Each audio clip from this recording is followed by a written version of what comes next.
ಕೇವಲ 300 ರೂಪಾಯಿಗಾಗಿ ತಾಯಿಯನ್ನೇ ಕೊಂದ ಪಾಪಿ ಮಗ.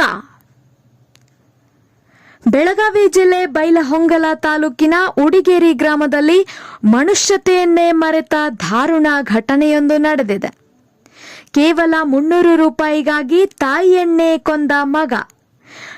70 ವರ್ಷದ ವೃದ್ಧೆ ಮಹಾದೇವಿ ಗುರೆಪ್ಪ ತೊಲಗಿಯವರ ಮಗ 34 ವರ್ಷದ ಈರಪ್ಪ ಗುರೆಪ್ಪ ತೊಲಗಿ ಕೊಲೆ ಮಾಡಿರುವ ಆರೋಪ ಎದುರಿಸುತ್ತಿದ್ದಾನೆ.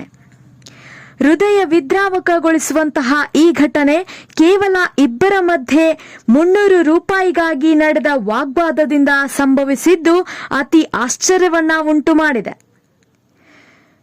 ಇಬ್ಬರ ಮಧ್ಯೆ ನಡೆದ ವಾಗ್ವಾದ ವಿಕೋಪಕ್ಕೆ ತಿರುಗಿದಾಗ ಈರಪ್ಪ ಕಟ್ಟಿಗೆಯಿಂದ ತಾಯಿಯ ತಲೆಗೆ ಹೊಡೆದಿದ್ದಾನೆ. ಪರಿಣಾಮ ತೀವ್ರ ಹಲ್ಲೆಯಿಂದ ರಕ್ತಸ್ರಾವವಾಗಿ ತಾಯಿ ಮಹಾದೇವಿ ಸ್ಥಳದಲ್ಲಿಯೇ ಸಾವನ್ನಪ್ಪಿದ್ದಾರೆ. ಇದೀಗ ಈ ಪಾಪಿ ಮಗನನ್ನ ಪೊಲೀಸರು ವಶಕ್ಕೆ ಪಡೆದಿದ್ದು ದೊಡವಾಡ ಪೊಲೀಸ್ ಠಾಣೆಯಲ್ಲಿ ಪ್ರಕರಣ ದಾಖಲಾಗಿದೆ. ಈ ಘಟನೆ ಸ್ಥಳೀಯರಲ್ಲಿ ತೀವ್ರ ಆಘಾತವನ್ನ ಉಂಟು ಮಾಡಿದೆ. ವರದಿ Mallappa Goudar, RLJ news 24x7.